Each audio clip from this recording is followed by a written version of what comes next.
Hello and welcome to the Brutal Iron Gym podcast, where our goal is to cut through the BS and deliver the brutal truth about topics related to health and happiness. So today's topic is mindset, and the title is Treating Mental Strength as a Muscle. So the idea of this is, came up recently in a conversation with a client, and we were talking about, it's a new client, and we were talking about what they had tried in the past, and maybe like a little bit about like what didn't work, and we were trying to more so have a discussion over why it didn't work. So they had tried a lot of like different diets and tried different approaches about trying to like be active and create exercise as a normal part of their life. And they said they had always struggled, and they didn't like this diet, didn't like that diet, didn't like this program or this program of training. And what I really wanted to kind of get across in the conversation was it wasn't necessarily the structures of those individual things that didn't work.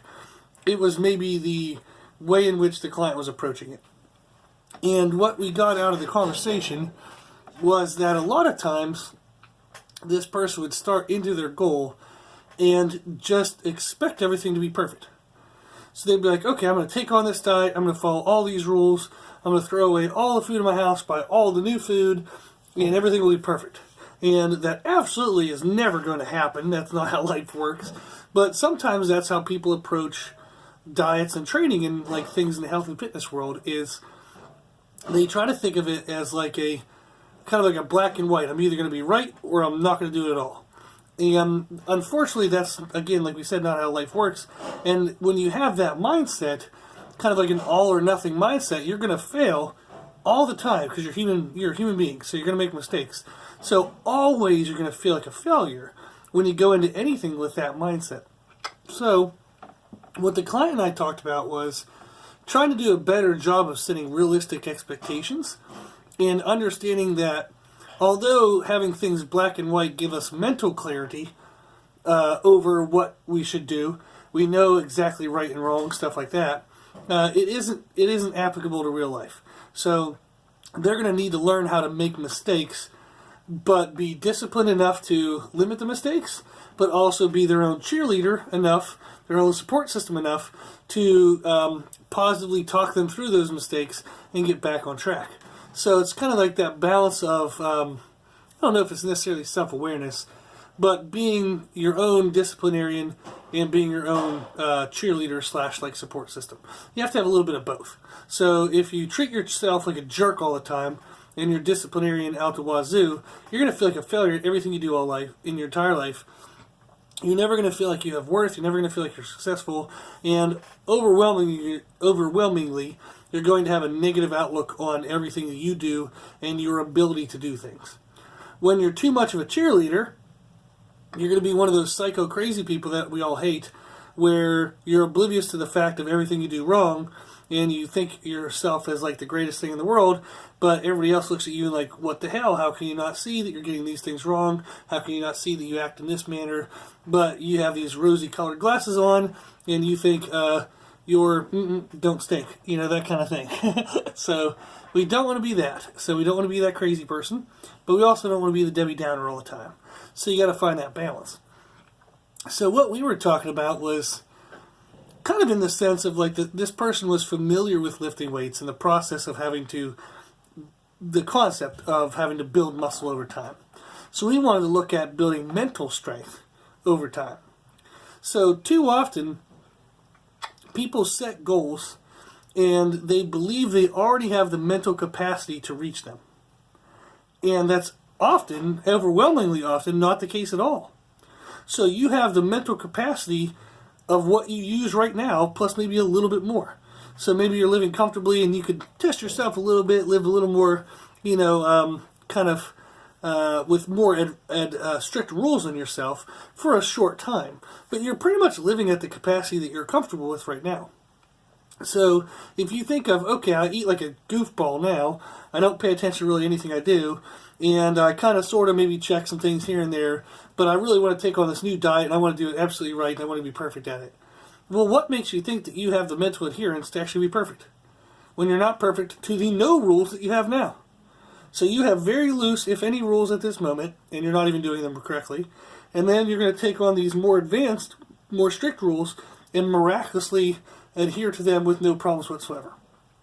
Not going to work. So what ends up happening is people set too high of adherence expectations. And they feel like a failure all the time. Because they expect to be perfect, they're not going to be. So then every mistake they make is a sign of how, messed up they are, or how weak they are, or how they're no good, da-da-da-da-da. And they kind of get this defeatist mindset, this defeatist language, and then they just give up on the project overall. Or the goal overall. So instead, we want to understand that mental strength is something that needs to be built and developed over time and through stages. So think about, if I want to come into the gym and I want to squat 800 pounds, I can't just, come in the first day ever when I have never squatted before. I don't even know really what a squat is. Put 800 pounds on the bar and think I'm going to do well. I can't even do the workout of a person who's capable of 800 pounds. So maybe somebody has an 800 pound 1 rep max, so they're never going to 1 rep max every workout. Maybe they come in and only do 80% of that, and they work up to, say, 5 sets of 5. I'm just giving stupid numbers here, but giving you an example. So then they might do 5 by 5 at 80%. Well, you can't do 5 by 5 at 8%. So you don't have the capacity of somebody who has that goal already achieved. So that is something that you would have to build up over time. You'd have to build up your ability to squat 800 pounds, just like you have to build up your ability to adhere to a training or nutrition kind of goals. So I talked a little bit about some things that I've been wrestling with in my personal life recently in regards to anxiety. And I like the idea of this podcast being a little bit more real in the sense of kind of telling you like real world things that hopefully are a little more meaningful, a little more relatable. And I thought it would be interesting to kind of like see the progression of how I got a little bit of anxiety started for the first time in my life ever last year. And I never knew what anxiety was. So people had always said it, and I didn't really know firsthand what the experience was. So whenever I first got like a panic attack or an anxiety attack, holy freaking crap, was that like insanely horrible. Absolutely hated that. And I kind of felt like a little overwhelmed with life at that time. And when it first kind of kicked in, it was like you could barely handle regular life. So regular life was absolutely the max you could do. So if it weren't for bills and, other obligations, I probably would have just laid in bed all day. So I had to get out of bed, had to deal with regular life. But regular life was the max of what I could handle. Eventually you kind of get accustomed to that. And then all of a sudden you start to kind of get outside of regular life, but you freak out over small things. So I remember I'd get a little bit of anxiety if I had to kind of drive from the gym to go get some food for lunch and I got stuck in traffic a little bit. So it kind of freaked me out that maybe I was going to be stuck in traffic forever and ever and ever, which made no sense. But it was something that really small that might freak me out. I remember one day my phone died and, oh no, so I had no way that I could ever contact anyone in the entire world. So it was like a little bit of a freak out in the sense of that. And then as I got through that stage, I'm now in the process of kind of seeking out new challenges and trying to break down those walls again and get back to what I would deem my normal, fun, usual self who probably needs to pay attention more to the what-ifs of life. But I like that I don't normally think of those things and I just kind of go for things. So when I was younger, I wouldn't have thought anything of, going on like a big trip somewhere all by myself. I probably wouldn't even have told my parents I was really going. I just went on it and if something came up in my way, I'd deal with it. That was kind of my approach. So people would be like, well, what if this? I'd be like, whatever, I'll figure it out. And I would just go. And I want to get it back to a little bit of that. So that's kind of like what I went through in those stages of dealing with anxiety was, at first, when you took on this challenge or this challenge got imposed upon you, it took everything you had just to deal with the baseline. Then as your body grew to that, as your mental strength grew to that, you then all of a sudden could expand a little bit, get a little bit outside your comfort zone. That would freak you out, and every once in a while you'd run back to your comfort zone for a little bit of comfort. And then you'd kind of venture back out again. But eventually that just expanded and expanded, and now I'm actually seeking out ways to expand it even more. And the same is true for other things that we want to do. So if we have like a diet we want to get, so if we eat like a butthead right now and we're not eating well, it does not benefit you to take on the most extreme rules and just black and white things and say, I'm going to be perfect right now. From here on out, I'm never making a mistake again. I'm never going to have ice cream. I'm never going to have pizza. I'm never going to, overeat at night. I'm never going to drink a whole bottle of wine before bed. So if we set those ultimatums, those big things, they're not achievable. They're not even sometimes necessary. So you can still have ice cream and pizza and still be looking good and being healthy. You just can't have it every damn day. Okay? So it's sometimes we need to realize that we need to just start with basics. So in our, with clients, I often have them fill out, we've talked about this many times, is we have a smiley face chart where they have a chart that has a blank spot for every meal of the day, and they draw in a smiley face if they eat something good that they know is good food. They draw a frowny face if they eat bad food, or they leave it blank if they eat nothing. And then by the end of the week, we count up how many frowny faces and how many blanks they have, and those are kind of like their quote-unquote mistakes of the week. So if that adds up to 12 mistakes that week, their goal next week is not 0 mistakes, their goal is 11. So it's just small incremental improvements. That's the goal. Their goal isn't to be perfect.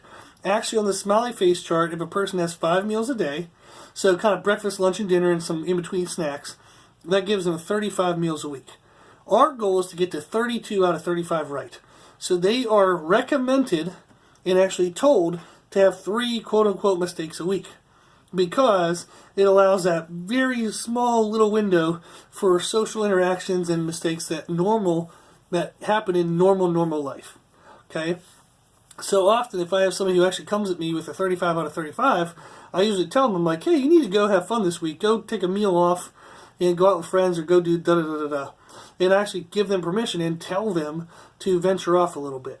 So we have to recognize that for us to eventually get to, say, no mistakes in our diet, we have to see where we're at now and then make small incremental steps to where we want to be. And where we want to be isn't even perfect. That's unnecessary. And it's not even realistic beyond a week or 2 here or there. Okay? So start with the basics and then worry about the details later. Same thing with training. Say you want to get exercise as a normal, regular part of your life. Don't start with, I'm going to go to the gym 5 days a week, when you go to the gym no days a week right now. That's not going to work. That's not going to be good. That's way too big of a transition. So you want to start with something low, like a low goal, such as, I'm going to do something active 3 days a week. So even if I don't get to the gym, maybe I'll walk around my neighborhood. Maybe I'll go walk with the dog. I'll walk with my kids. Maybe go, I don't even know whatever else people do other than walk and lift weights. That's all I do. So, but yes, so maybe you do other active things. So riding bikes and whatever else people do that are normal human beings that are not meatheads. So you would do something active 3 days a week. And then once you accomplish that, you would then say, okay, I do want to make sure I get to the gym 2 of those 3 days a week. You accomplish that, then maybe you get up to 4 days of active with at least 2 in the gym. And then you progress and progress and progress. So that's the idea, is you want to set up winnable challenges, and you want to set up challenges that step up to where you ultimately want to be. So that's the overall goal. Like we said, if I want to squat 800 pounds, and the first time I go into the gym and I can kind of comfortably squat without murdering myself, say 315 pounds, well, then I got to see, there's my distance. I got to go from 315 to 800. So before I can ever squat 800, I might have to try to squat 325, then 335, then 345, then 355. So just small goals incrementally along the way. Now, that's a pretty extreme example. So from somebody going from 315 to 800 is going to take several years. But the idea is that you just can't go into the gym the first day and expect to squat 800 pounds. Just like you can't start a diet and expect the very first day to be absolutely perfect for the rest of your life. So, and like I said, one of the funniest things is you haven't been perfect at the very minimalist, almost if any, rules and goals that you have now. So if you're eating like a butthead now, and you really have no rules to what you're doing, and you're not even following those, then how the hell are you going to all of a sudden pick up every rule under the sun and be super duper perfect? Absolutely ridiculous to expect that, but yet people do that all the time. So we want to kind of get away from that. So our mental strength needs to be grown and developed the same as our muscles. So you have to think, where am I at now? Where do I want to be? And what are the steps in between there? and then just go step by step by step, and then that's how you get to the end. So you don't need to look past step 1 and seeing like, oh man, I don't know if I can ever get to step 2 or 3. Don't worry about that. Just get step 1 first, because you have to get step 1 to get to 2 anyhow. So just take it one step at a time.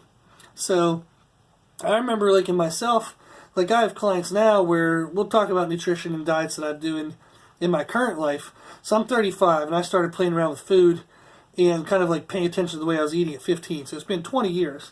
And I do remember, oh my gosh, like so many diets when I was younger where like I would set myself some rules. I would try to do a certain goal. I'd crash and burn about halfway in and break before the deadline ever met. So maybe I'll be like, I'm going to do this for 8 weeks. 3 weeks in, I'm, elbow deep in a bag of potato chips, as they say. And I completely screwed up my whole diet, gave up on it, and felt like a failure.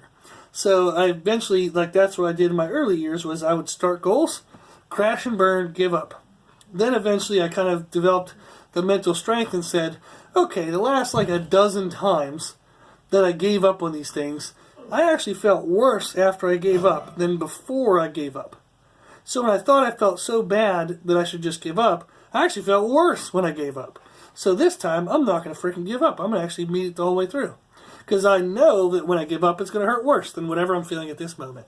So all of a sudden, I could eventually reach the deadlines of these diets, but then I'd be right back to eating like a madman and gain back or, lose everything I made on progress-wise. So I remember I did a diet once where I lost 50 pounds in 8 weeks. And it was pretty extreme, and I knew it was extreme, but I wanted to see if I could do it because it was a challenge between some friends and I. So I lost 50 pounds in 8 weeks, and I remember the day I weighed in, I stepped off the scale, drove to Food Line, bought a half gallon of chocolate marshmallow ice cream, ate the entire container in the parking lot of Food Line. Because, holy hell, losing 50 pounds in 8 weeks absolutely maxed out my mental capacity. So I did it, I met the goal, but by the end of that first week, I think I'd probably gained like 15 or 20 pounds right back. So it was extreme, where, yes, I had met the goal, but not really. Not in the big, grand scheme picture, lifelong kind of viewpoint of things. So now, I am at a place in my life now where I can pick on goals and diets, and when I decide that they're worthy of me doing them, I can do them well, and I can do them without mistakes. And I'm at the point now where I've eaten enough ice cream in my life that I know what it tastes like. So if I want to give it up remember I gave up ice cream for a year once because I felt that I was kind of becoming weak-minded to it, and I noticed I was having ice cream every weekend, and I was like, man, why am I doing that? Like, I know that's not the best thing for me, but yet every weekend I'd buy it, and I'm like, ugh, I don't like this. Like, I'm starting to let this ice cream control me more than me control me. So I gave up ice cream for a whole year for no other reason than that. There was no health goal, there was no other goal, it was just that I didn't like the fact that I kept picking to eat it even when I knew it wasn't the best thing for me. So I gave it up for a whole year just to prove to myself that I could. So I've gotten to goals like that in my life where I remember, like I've talked about this before, but I drank a gallon of milk a day once to try to gain weight because I'd heard that it would help. So I drank a gallon of milk a day for 2 years, never missed a single day in 2 years. So when I set my mind to something, I can do it, but it's only because I've developed that over time. And I had a pretty hard motivator when I was younger, in the sense that I didn't really like a lot about myself. So I was motivated through negativity, and I'm relearning later in my life now to be motivated through positivity. And it's very different in a weird kind of transition. But what's interesting is that I've proven to myself time and time again that when I want to be mentally strong, I can be. So the challenge now becomes, is this thing that I'm about to embark on, is it important enough to me that I want to go through the discipline of it? So now I just kind of am a little more picky and choosy of what I take on, because I know I'll do it full on when I do it. So I want to make sure it's worth the misery. But I think we all are that way. We've all done something where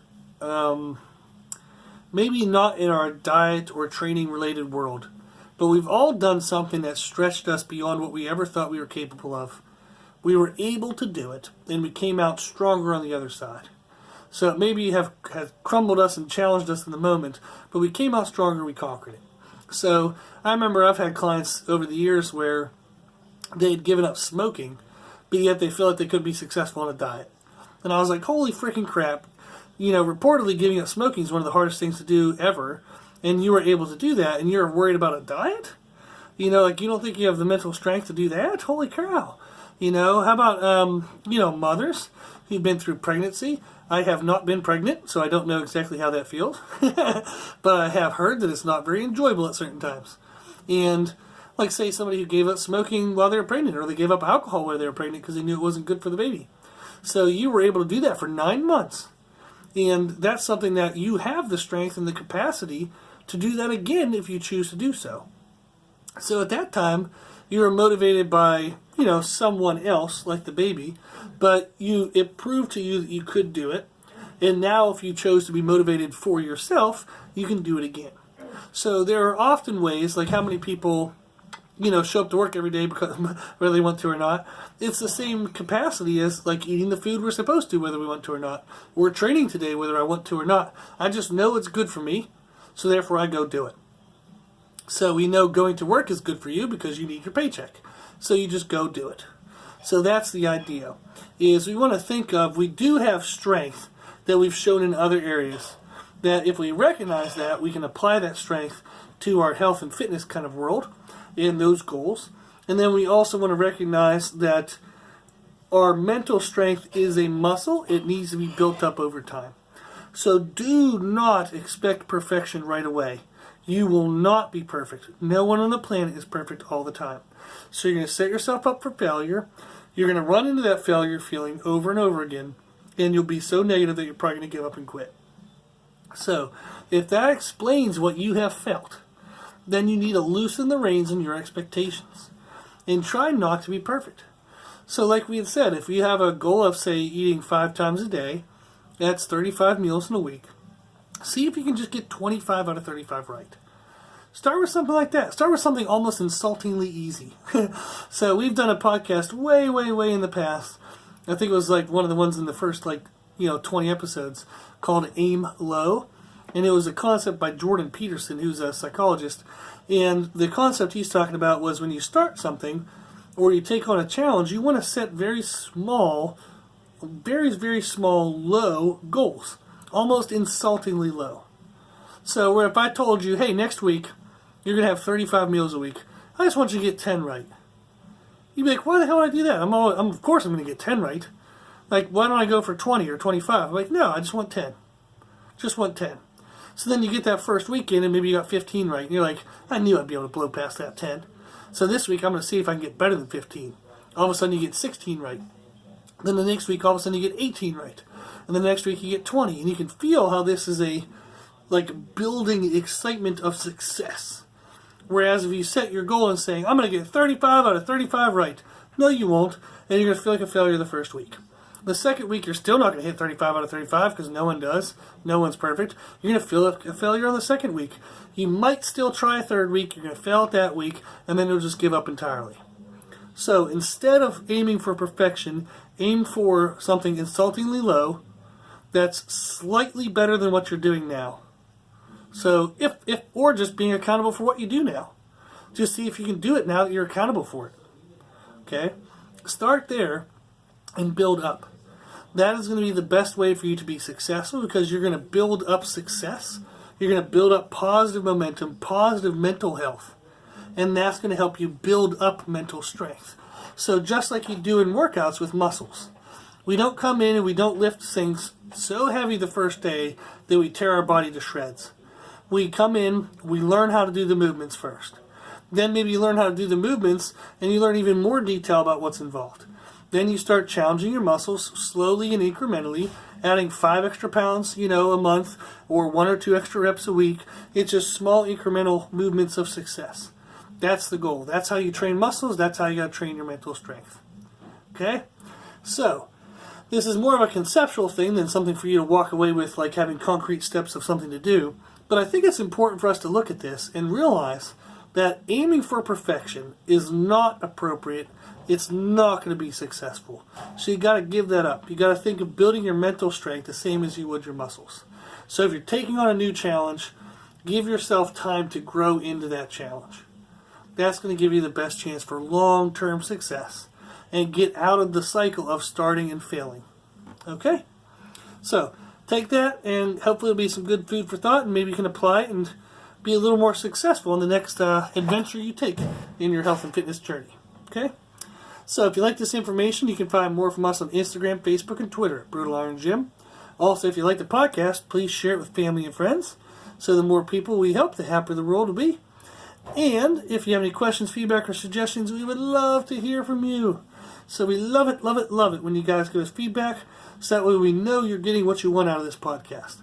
So if you have any questions, feedback, or suggestions, you can reach us at our email at brutaliron@gmail.com. So, as always, I hope this was helpful, and thank you for listening.